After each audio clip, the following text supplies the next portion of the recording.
All right. Hi, everybody. This is Tim Lee. I'm the director of the Texas Retired Teachers Association, and I am joined by our TRTA legislative coordinator, Larry Yawn. And we wanted to say a very happy hello to you all for this Friday's live broadcast from downtown Austin. We just were at the Capitol a couple hours ago and are back in the TRTA office in a very different setting than normal. And we were working up until just a few minutes ago to make sure that we were able to do this. And we had our wonderful technical difficulties, but I think everything's working now. So Larry, how are you doing today? I'm fine. This has been quite the experience. I've learned too much. Yeah, so it is very natural for me to look at this camera, which looks, I think, probably great for everybody watching. But Larry and I are sitting right across from each other. And so I'm probably going to look past the camera from time to time and just look at Larry.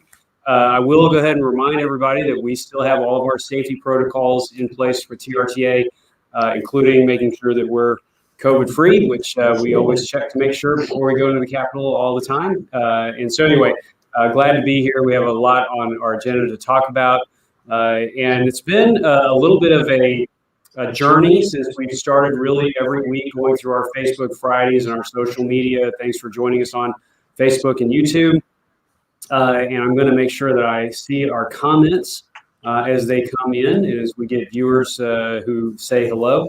But Larry, I know you and I have just talked about before we got started kind of the change of what's been going on in session. So I'm going to actually read an article, just the headline, that was posted on the Texas Tribune. And I think it's a good way for us to kind of start because last week we talked about how things in the legislature can take a real turn, and even when you don't, expect them to. And so, of course, I had that article pulled up here. And now I don't find it. But anyway, there's, here we go. Priority bills imperiled as end of session tensions rise between Texas House and Senate. So this is an article again on the Texas Tribune's website, and it's talking about how the House has taken sort of a strange turn of events or a different kind of action. So what's happened in the last day? Well, probably more than we know. Yeah. But yesterday, the House recessed midday until Sunday. And that is in the face of they already had a calendar set for Friday today, Saturday, tomorrow. And that's pretty unusual at this point in time in a session. But I kind of want to emphasize to everybody that's watching that this really underscores what we have been saying for the past several Facebook Live broadcasts, that until the session is over, everything is in play. And we certainly see that to some degree happening now. Of course, I think most of our people who are watching know that the one thing that the legislature has to pass is a budget. Right. And some of the unhappiness that has been expressed in the past day is centered on the conference committee report for the budget. Right. So here we are. Yes. This article says that House lawmakers expressed frustration on Thursday that some of their priority legislation had not moved in the upper chamber, including a package of healthcare and criminal justice reform bills pushed by the speaker. And so this is one of those items that, we as observers of this process know that there are always twists and turns and things that could occur. And for us, we actually have a couple of items that were on today's calendar. And so from our understanding, we've gone into a recess, and the House will come back and they'll pick up their business. I think they're planning on coming back on Sunday. Again, there's a lot that can happen between now and then that we don't know, what's going on behind the scenes. But for example, we have one of our tutor bill is on the calendar, which for our members who have been following that issue, which are quite a few of you, we have been organizing probably the largest group of retired school employees in the country that are poised to re-engage with school districts on learning recovery as the school session really starts. And so we've push this bill. It's Senate Bill 1356. It had been picked up and had moved through the process and was on today's calendar. And so that's one of those items that we'd really like to get across the finish line. And we'll have to see where they come back on Sunday, presumably. Exactly. That is a bill that, if it passed on the floor of the House, would essentially be passed because we don't anticipate any amendments being made on the floor. There were none made in committee, so it's in the same form that it originally passed from the Senate. Yeah. So this is a real crucial step for it. Yeah. And in addition to that one, of course, we had two bills today in the Senate Education Committee that you testified on.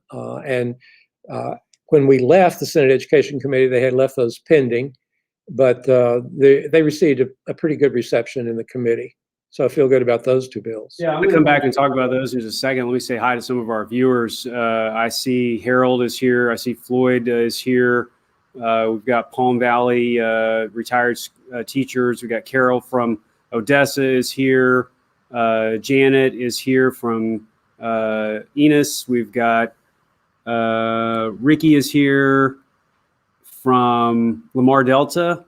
You talk about an organized local, Larry. I'm going to tell you right now, Lamar Delta is an organized local. They do a great job. Hey, there's Fran Clemens. She's saying hi to everybody. Anyway, it's good to see you all checking in, saying hello. Keep the questions coming. And, we wanted to kind of go through some of the news, our news, of course.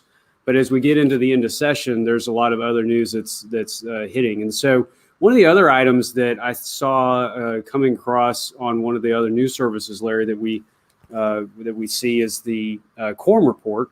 Issued a story a few minutes ago about there was an amendment, I think, that was added to the budget by the House that said, hey, they want to have some say over some federal dollars that were made available to Texas as part of the COVID relief efforts that Congress had done. And I think they wanted an amendment where the Texas House said, hey, we want to have a say over how those dollars are spent. And the story on the Quorum Report was that amendment had been stripped out of the budget, and there were a lot of folks who didn't like that, and that the governor's office said, hey, when there's no secret, there's a special session coming. It's probably going to occur in the fall.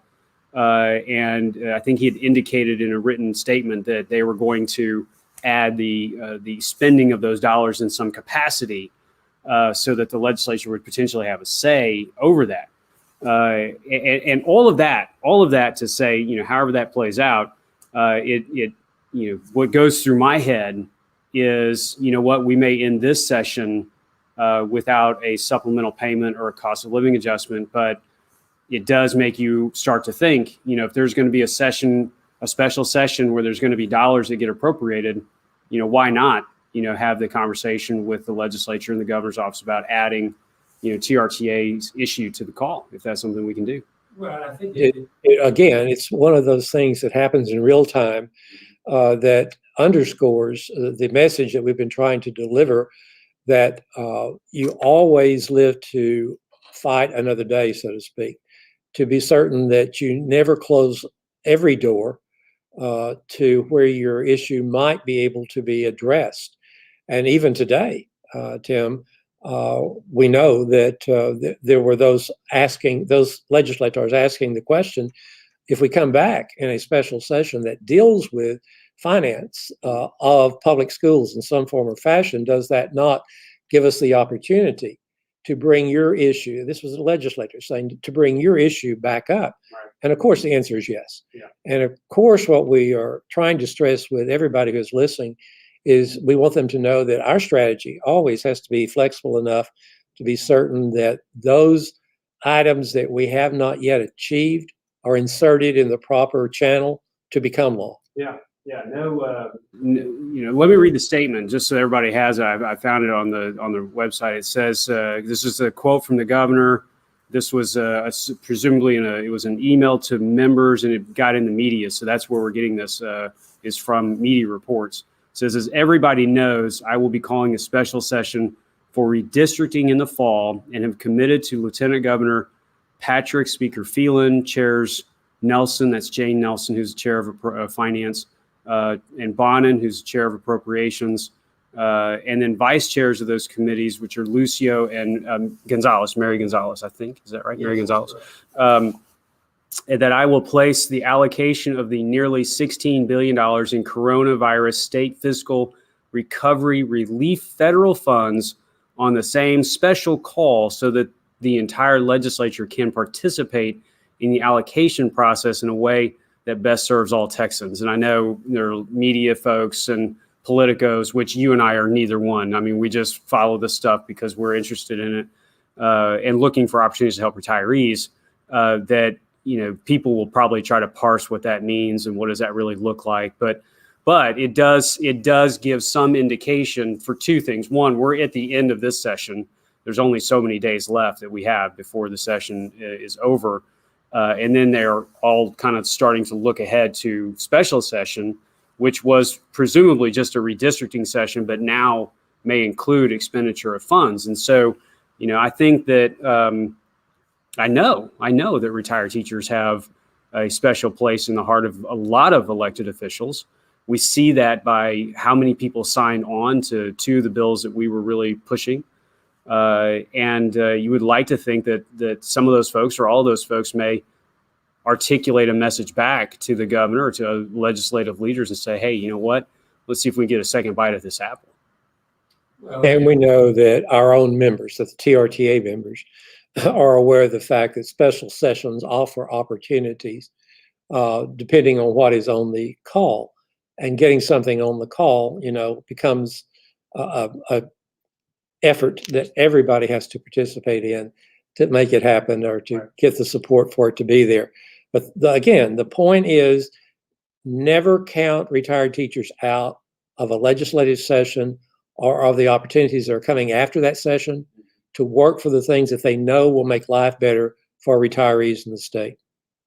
Yeah, I want to say, let's say hi to Phyllis and Gloria. I just saw them check in. Margaret is checking in. And I think that one of the other, Alicia is here. I see Charles Thompson's here. Hey, Charles, good to see you. Erlene is here. It's great to see a big crowd, still tuning in and checking out. And I think, again, like you said, the message is don't count us out. Part of the other message is, let's not get ahead of ourselves. We still, again, have to finish this session, which we just started talking about at the beginning of the broadcast and how things are a little dicey right now. The budget still has to ultimately be agreed to, which is the only bill that is required by law to be passed every year. So that's there's some news reports about, is that on shaky ground and what's going to turn out there. Again, it's so easy to speculate and report anything. We're not, again, in the media reporting business, but if y'all are tuning in, some of our favorite websites to keep an eye on are Texas Tribune, Quorum Report. Your local news obviously will have updates on these items, but you can find a lot about what's going on in the legislative process by looking at Texas Tribune and some of the other sites that follow this Quorum Report, for example. So that being said, let's kind of talk about what other items that we had still have in play.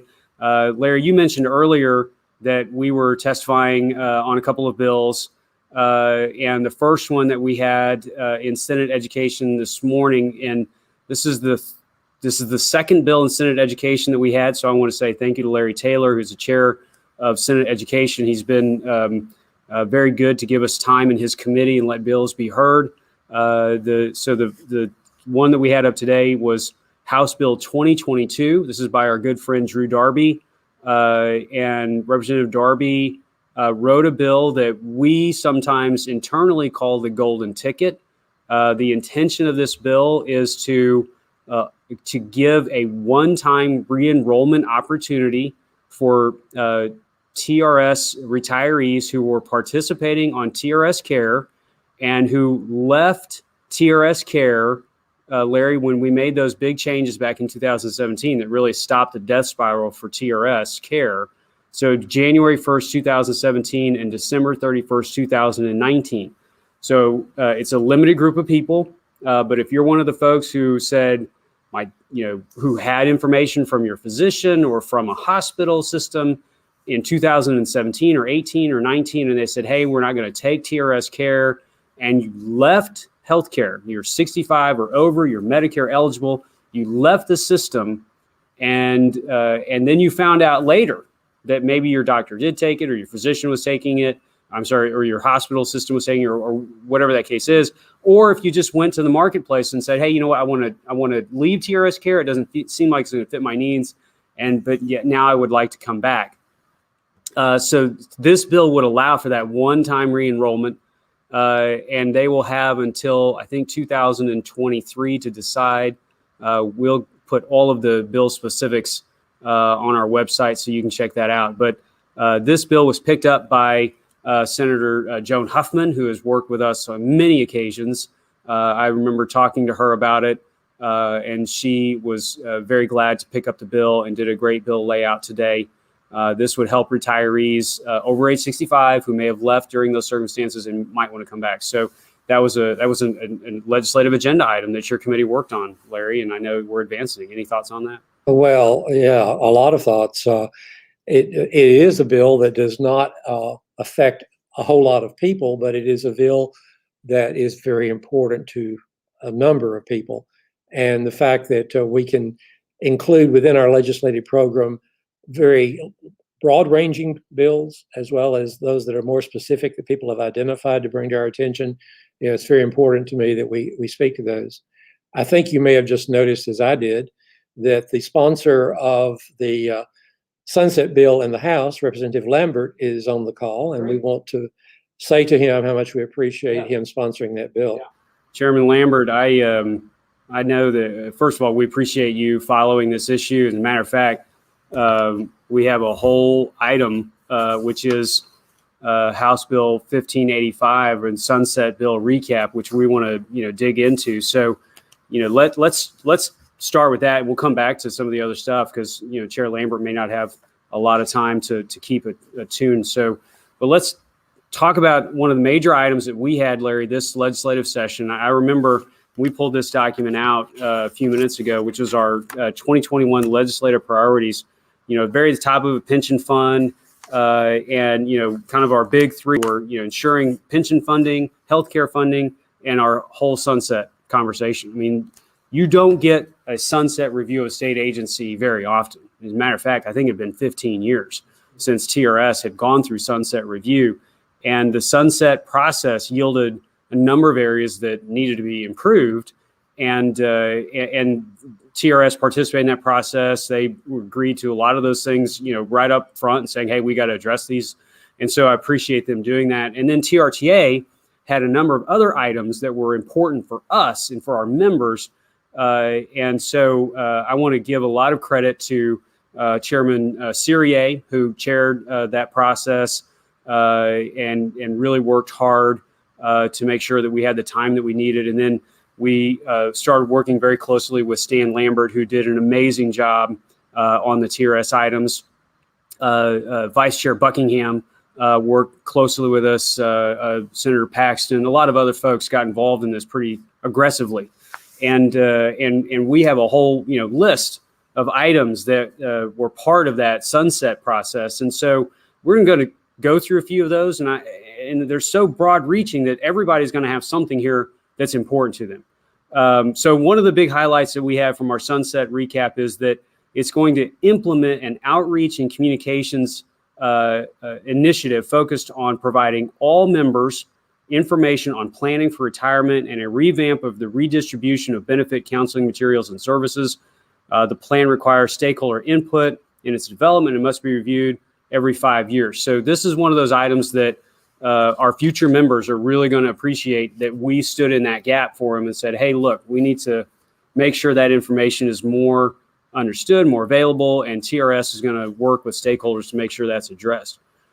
We had a item 2. Larry, why don't you talk about item 2, the TRS care appeal?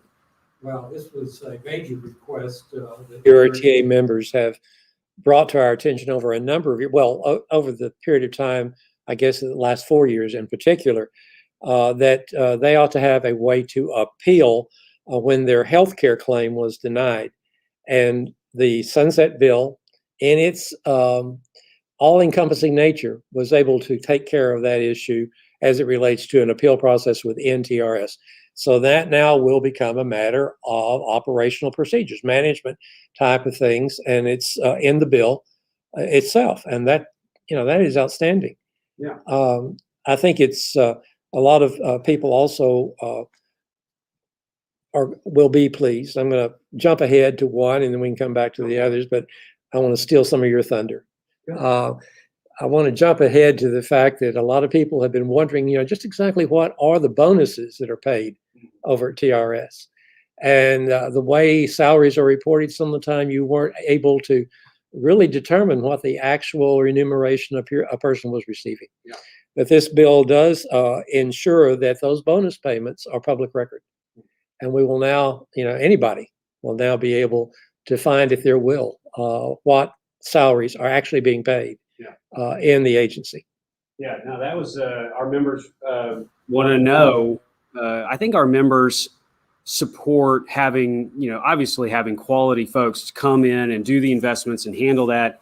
That's, they're heavily recruited by other entities, private, for-profit, not-for-profit, private family, high net wealth individuals, you got other pension systems. So when you have a good, solid investment team, which TRS does, they are, people try to come and pluck them out of our system and take them someplace else, pay them more money, less stress, that sort of thing.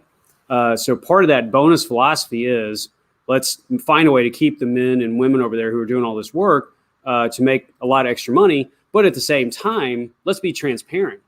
I think a lot of people are fine with knowing that you have different strategies on those kinds of things, but at the same time, you should make that information publicly available. And I think TRS would say, look, if you could find it someplace, you could. But our objective was to make it even more public. And they said, yeah, we agree to that, and I think that's part of their management overall reform, which they said, yeah, we can do a better job. And so, I'm glad we have that one. That's a good one to talk about. A big item for a lot of our folks is the return to work penalty. This was, we had several different bills that dealt with return to work stuff, and the sunset really drew some an opportunity and kind of the light on this issue of saying, hey, look, we've got these retirees that are going back to work. And there are some areas that we need to fix. The two biggest are that if you worked more than half time, you had to give up a portion of your salary. And another one being that if you worked at all and you'd been retired, not your 12 consecutive months yet, every time you went and did something to the school district, it would reset your clock. And so you could have been, perpetually, you could have been retired for 2 or 3 years. But if you hadn't been retired for 12 consecutive months, and if you went back to work, it would reset your clock. And so the change that is in the sunset is, first of all, if you retired on or before January 1st, 2021, you no longer have the 12 consecutive months sit-out period. So in other words, we're going to take all of that pool of existing retirees from January 1st, 2021 and before, and all of those folks will be able to work full time if they want to go back and take a job and not have to give up any of their retirement benefits. And we had seen a change like this previously, but it was about 10 years ago. And so, taking a look at this every decade or so seems like a reasonable approach to make sure that our retirees who want to go back to work, who need to go back to work, especially that retirement class post 2017, a lot of those folks didn't know those healthcare changes were going to happen. And so that was a big change. It's a big deal. A lot of help getting that one put together in a way that would be acceptable by the legislature to make that happen. Now, I will say the surcharge is still in place. So if I'm not mistaken, if a person is going back to work in the school district, that school district may still have to pay the surcharge, which is it's a method to make sure that the school districts are incentivized to hire new people for positions, but then use retiree workforce to fill in as needed. I think that's kind of their objective. Any thoughts on that one? Oh, well, no, just glad that it has been included and is being changed. And you're right. There were 3 different bills on return to work There were 2 House bills and 1 Senate bill, and basically 2 of those bills were incorporated into the sunset bill, which goes again to the point that there are multiple avenues by which you can achieve a goal. And so if we are achieving it through sunset, then these other 2 bills don't necessarily have to pass to get to that point. Now, if they add something else to it, then of course that's a different matter. But the point is that they are being passed as a part of sunset, and they will become law. Yeah. Because the sunset bill has already passed. It is in the governor's office now, awaiting his signature. Another big item, and I may end with this one because we're going to do a full recap on these items in our news bulletin that'll come out after the session. But we also worked to ensure that there is now a new position at TRS called the Ombudsman, someone who can look at an advanced, say a member has a situation that is really a difficult one to figure out or to research or to get information. And so TRS will now have this position of an ombudsman to engage more directly with members who have a difficult member issue that may need more attention and can be investigated more. They can work with the member a little bit more directly, but someone who has that direct connection to the retiree who has that question. So I think it's a great, we've got a lot of FTEs or full-time employees at TRS. I think I looked at the budget number the other day. I think that was 750 projected employees now at the agency. So having one person who's dedicated to really helping retirees with some of these advanced questions is going to be really important, I think. Now, so we were, and again, Stan, I'm not sure if you're still watching Chairman Lambert, but thanks again so much for all your work, and thanks to all of the folks who helped you with that, and a special hello to Robin, who works in Chairman Lambert's office, who is one of our members, retiree, and just does an amazing job. So I want to say hi to Robin. Thanks for all your help and support. So, all right, so that's the Sunset Bill recap. Here, I think part of the reality that we acknowledged in last November and even earlier was we were still in a major pandemic economy. And so when we wrote our priorities, making sure that we were going to get the budget support necessary was a big deal. But a same or equal size big deal was getting a favorable sunset report that had a lot of changes in it that would have helped retirees. And I will, you and I have talked about this. It's no secret. I think we had as successful a process through sunset with adding all of these items that could have been added than maybe we would even hope to have gotten done, which was excellent.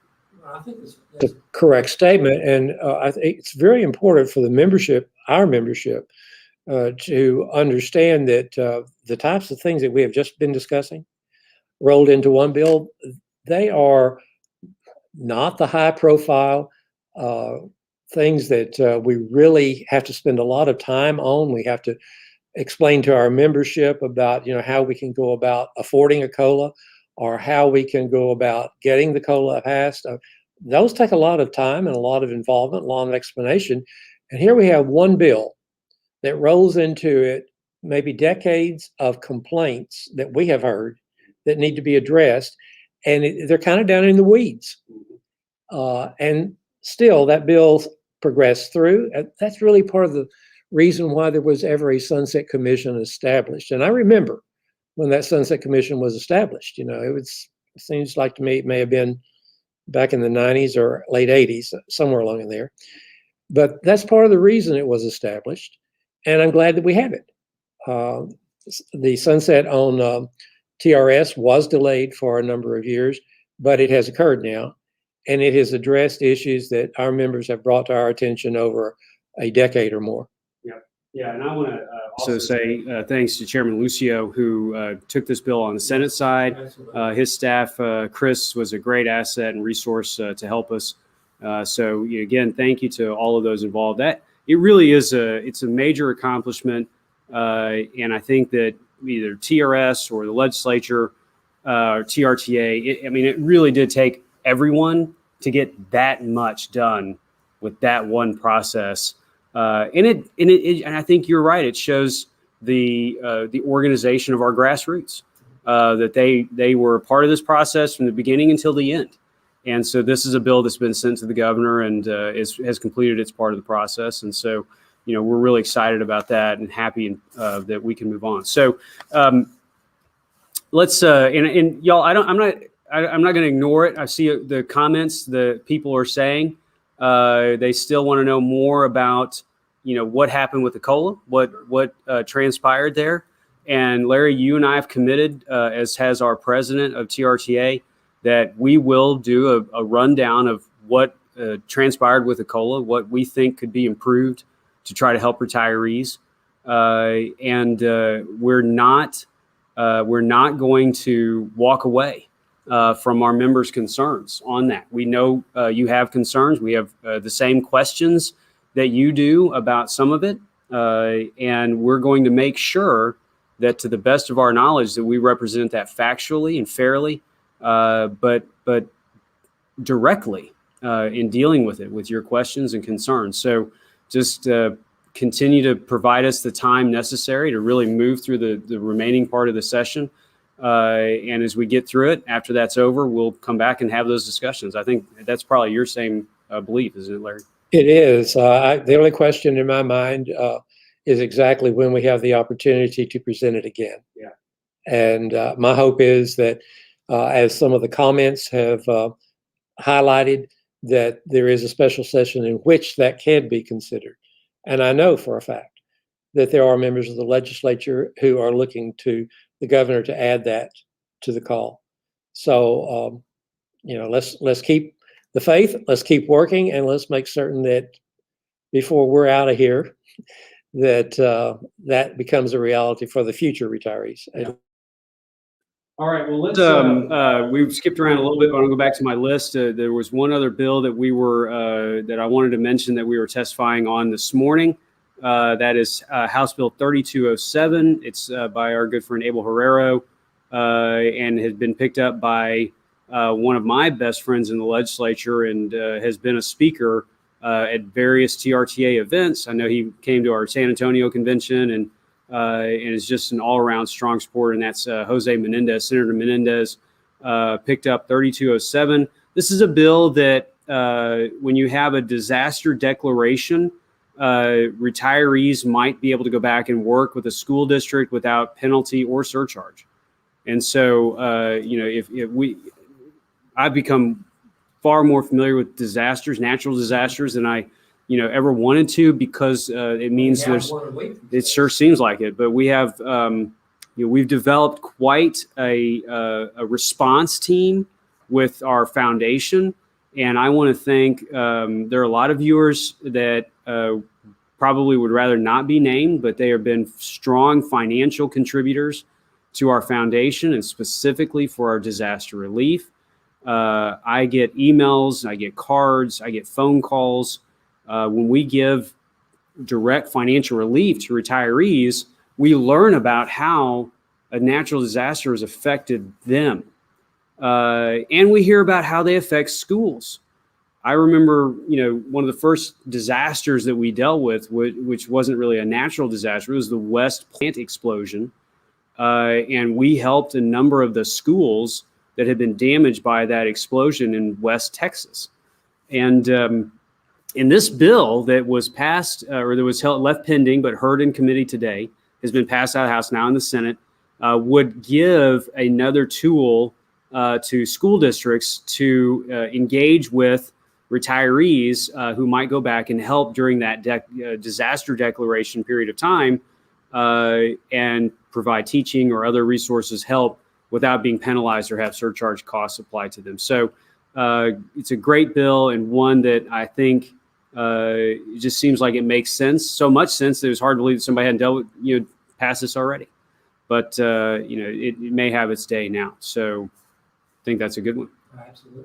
Yeah. It's one of those also that kind of popped up after the fact, if you will. I mean, something that a member of the legislature was experiencing in his own district and saw a need for, and just wrote the bill and popped it in. Yeah. All right. So the other big item that we still know is out there is the budget. which is we mentioned at the beginning of the broadcast, and the budget conferees came back and they gave the report. That was that yesterday? Yeah. Day before yesterday. So anyway, so it moves fast, but they gave the report, and a couple items that I will update our viewers on. A lot of our folks remember there were 2 amendments that were added relating to TRS during the House budget debate. The first amendment that was put on was an amendment to there was some program or something else that was going on in the budget. Representative Tinderholt offered an amendment to move those funds from whatever that was. It was in the budget, Film Commission, and move those funds over to, I think, our TRS Care healthcare program. And that amendment was added. It was not put on what we call the Article 11 or the wish list. This is actually added to Article 3, which is where TRS ends up under the education stuff. So it had a little more power to it. There was another amendment that was added by a longtime supporter of ours, Yvonne Davis. Representative Davis said, hey, we're going to add a contingency rider that says that if the TRS is able, we give all retired teachers a full supplemental payment or an actual 13th check, not a capped one, not limited in any way. Again, kind of thinking back through this process, Larry, when the budget was being debated, that was a month ago, it seems like.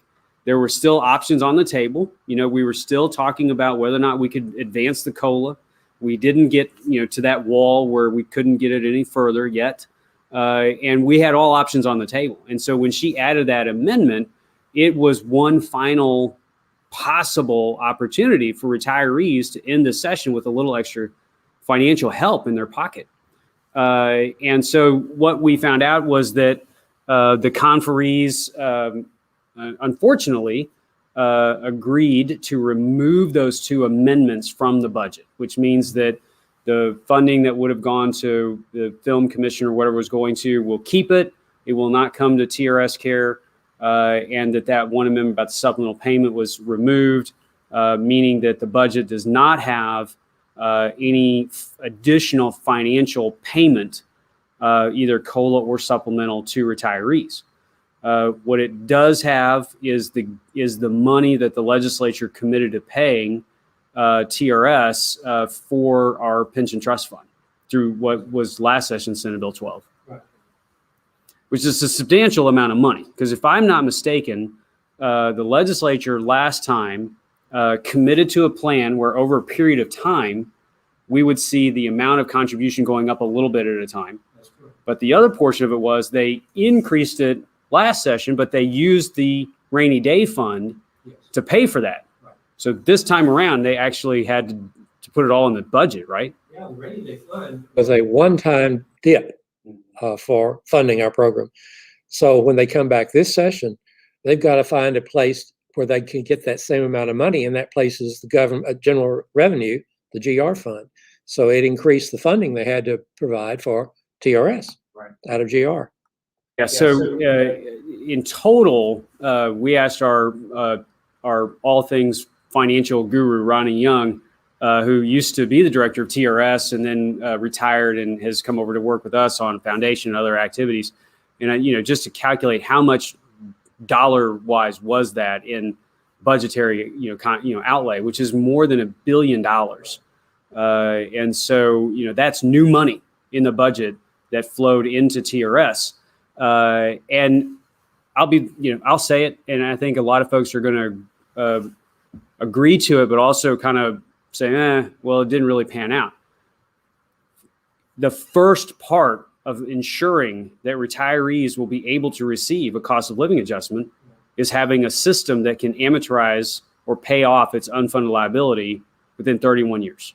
I mean, that is the statutory path, the legislative authorized path. And so if the legislature had come back and not supported that budgetary appropriation, we wouldn't be actuarially sound anyway. And so that was always step number one. It was a big step that we had to take, and it really is important in maintaining actuarial soundness, so that whether that comes in a special or whether that comes at some point down the road, we've got to have that in order for the system to even have a possibility of providing a raise. Sure. That is the foundation.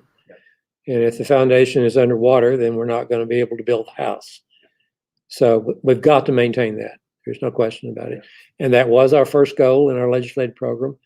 And assuming that this budget that is under consideration now is actually adopted, it will have been achieved. Yeah. So let me take a pause and just quickly say hello to some of our folks that have checked in. And I'm going to take a look at some of the comments also, just to see if there's some questions that that may have come in as well. You know, I think I said hello to Ricky, but I think that's Mary Nell or Mary Snell who's saying hi from Lamar Delta. I apologize. When you look at all these things that are going on at the same time, Mary, you just get, you know, there's a lot happening. So Vicky is here. See, Phyllis is here. Rhonda is here on Facebook. Seeing more people on YouTube, which is great. You know, if you're watching this on YouTube, I hope that you click that subscribe button, like our videos. It'll get notifications. If you're watching on Facebook, then you follow us on Facebook and you'll get the updates. I see Cindy O'Brien is here. Pat Mawson is here. Thanks for being here. And a good crowd of folks that are checking in. So, yeah, go for it, Larry. Quick comment. Of the individuals watching is talking about or asking to highlight the consumer price index and its effect on basically the buying power of our retirees. And I want to assure Jeff that indeed we do consider that. We look at that. And one of the things repeatedly, and one of the things that we proposed this session was that there be an institutionalized regular review of consumer price index effect on retirees' income so that the legislature could consider COLAs on a regular basis.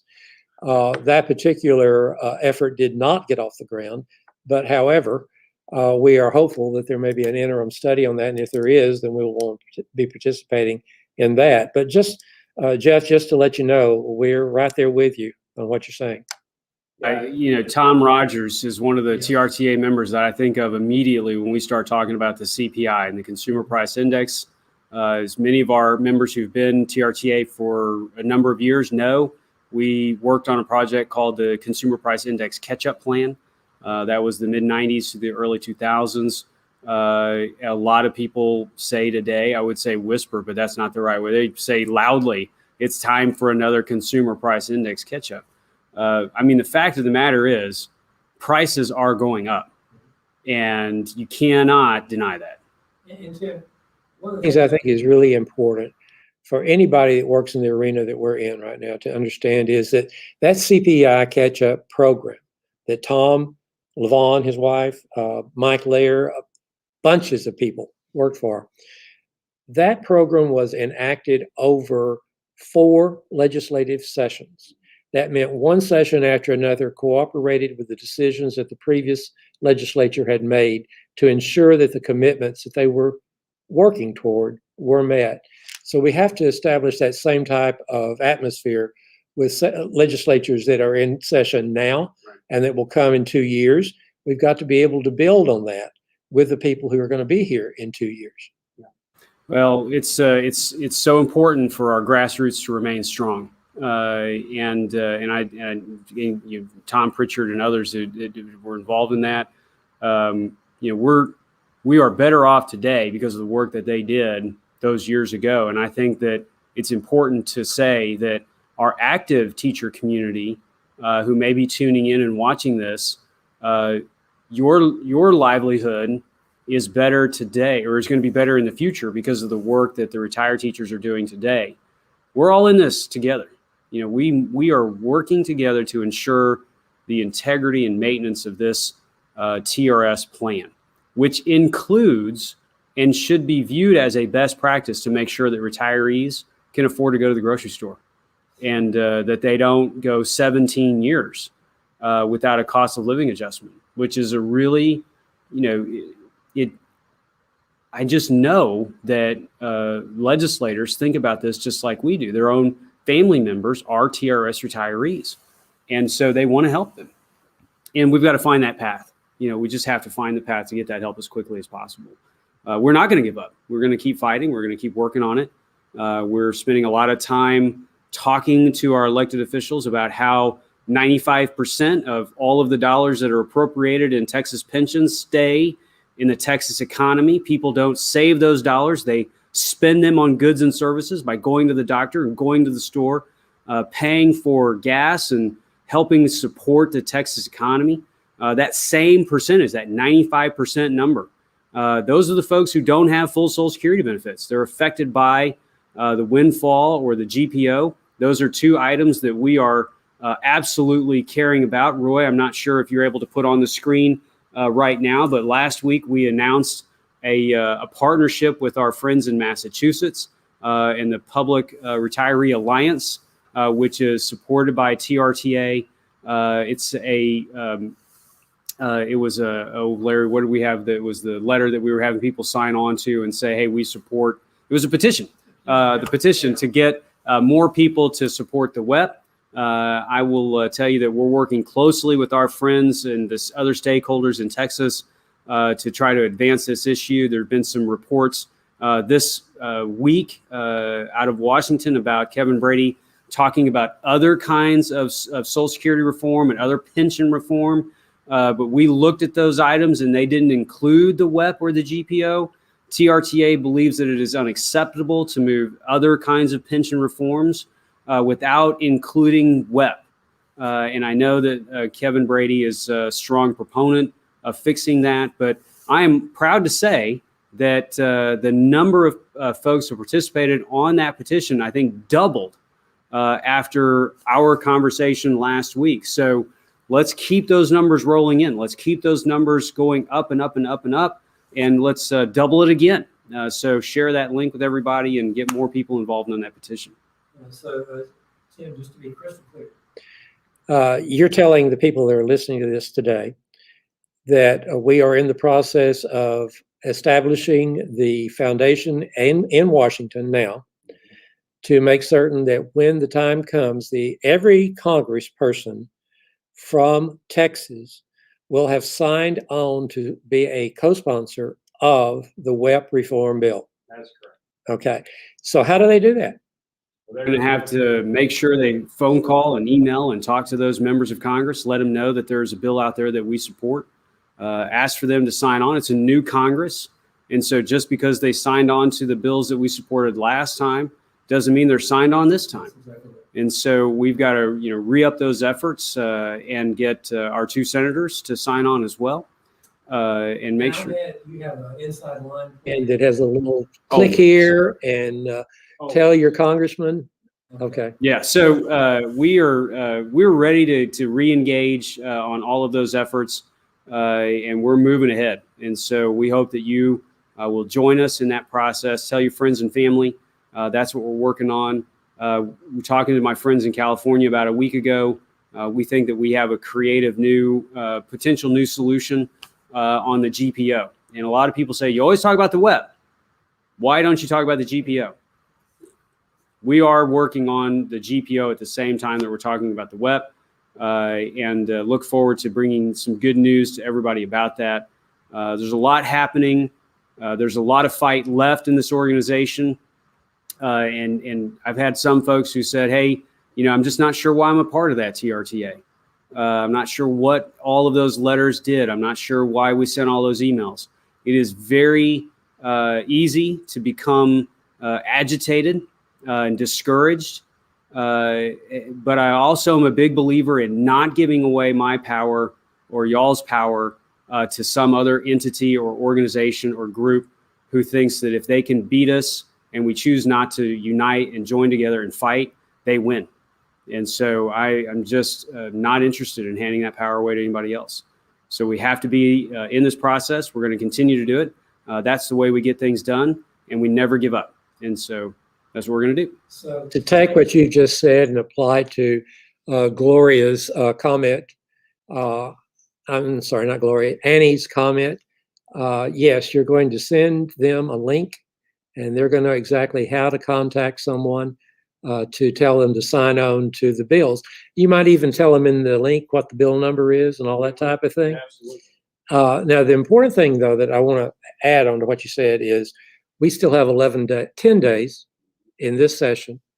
We don't know what we might be able to accomplish in 10 days that we haven't thought of, but we've got to stay focused on what that might be. And so until we get that over with and know what the plan for the special sessions is, when they will be called, we need to concentrate right here. So the web contacts and everything will probably be more concentrated and public and aware sometime in the month of June. Yeah, look for that in the first part of June. Okay. Just as we get through session, there'll be some other communications, important communications coming from TRTA as we end session. Stay attuned to everything going on through the inside line through our TRTA app. If you're not on the TRTA app, I'd strongly encourage y'all to do that. Follow us on Facebook and on YouTube. And we're going to bring it to a close. We've been here for almost an hour. Y'all have been very kind to listen. We're going to take a look at all of your comments. We're going to take a look at all of the items that have come up like we always do. We'll be in the Facebook chat box and communication comment section trying to answer as many of your questions as possible. And feel free to email us anytime. You can email me at tim@trta.org. We're happy to help in any way that we can. We'll be here next week. And we'll be even that much closer to the end of the whole thing. 4 days away. That's right. So stay tuned to the schedule for broadcast. We probably will stick to Friday, but if something comes up and we need to advance the schedule, we'll let you all know. With that being said, y'all have a great weekend, and we'll be back next week. Thank you so much. Bye-bye.